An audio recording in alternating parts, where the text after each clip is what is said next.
Tight muscle के बारे में मैं आपको बताता हूं, व्हाट इज टाइट। जैसे मेरा काफ मसल है, मेरा फ्लेक्सिबल तो है, लेंथनिंग तो है, तो ये टाइट बहुत अलग हो गया।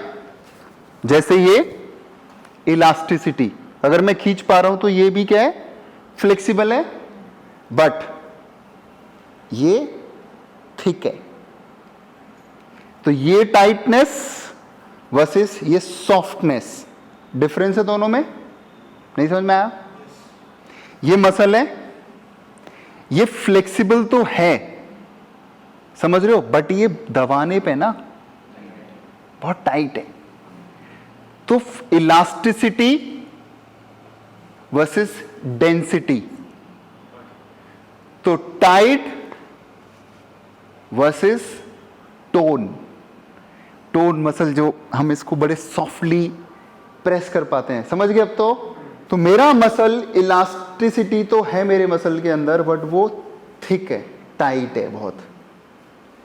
रेंज ऑफ मोशंस को तो वो अलाउ कर रहा है, बट वो टाइटनेस की वजह से अपनी स्ट्रेंथ को लैक कर रहा है। तो जब टाइट को हम कैसे खोलेंगे? मसाज के थ्रू, फोम रोलिंग के थ्रू, नीडलिंग के थ्रू, ठीक है। और जिसके अंदर इलास्टिसिटी नहीं है, वहां भी दोनों प्रोसेस अप्लाई होंगे, वहां भी हम फोम रोलिंग, नीडलिंग, बट वहां पे क्या करेंगे, थोड़ा स्ट्रेच।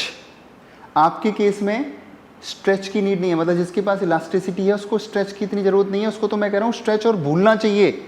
मैंने क्या बोला था, मूवमेंट रिलेटेड टू अनलर्निंग, तो मुझे स्ट्रेच पे ज्यादा दिमाग नहीं लगाना है, क्योंकि अगर अपने मुझे मसल की कॉन्ट्रैक्शन पावर को जल्दी से गेन करना है ना, तो मुझे कुछ दिनों तक, ऐसा ना परमानेंटली छोड़ दो, क्योंकि वही अनलर्निंग। अब मैं ऐसी मूवमेंट करूंगा कि इनके काफ मसल को स्ट्रेच ना करके सिर्फ कॉन्सेंट्रिक फेस पे काम करूंगा, उसके साथ रिलीज पे काम करूंगा।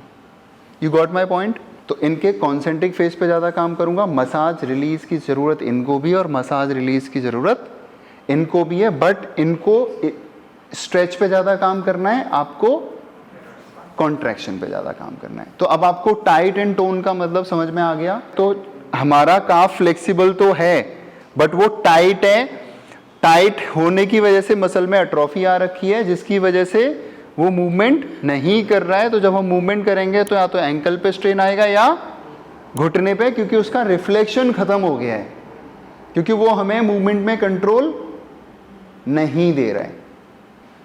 तो किसको कहाँ पे क्या काम करना है, टाइट ऑन टोन क्या है, मोबिलिटी पे किसको काम करना है, किसको इसेंट्रिक फेस मतलब लेंथनिंग फेस पे काम करना है, किसको शॉर्टनिंग मतलब कॉन्ट्रैक्शन पे काम करना है, ठीक है, किसको ज़्यादा रिलीज कराने की ज़रूरत है, किसको होल्ड्स देने हैं, किसको मूवमेंट्स करवानी है। मूवमेंट को फ्लेक्सिबिलिटी के लिए करा रहे हो, इसेंट्रिक लोडिंग के लिए करा रहे हो, कॉन्सेंट्रिक लोडिंग के लिए करा रहे हो, अडेप्टेशन के लिए करा रहे हो, रिहैब के लिए करा रहे हो, राइट, मसल इम्बैलेंसेस के लिए करा रहे हो। इतने तरीके से सोचना स्टार्ट करो। या बहुत सारी मूवमेंट ऐसी भी होती हैं कि हम लोग डे टू डे लाइफ में करते रहते हैं, उसका एंटैगनिस्ट मूवमेंट के लिए करा रहे हो, ये बहुत मैटर करता है।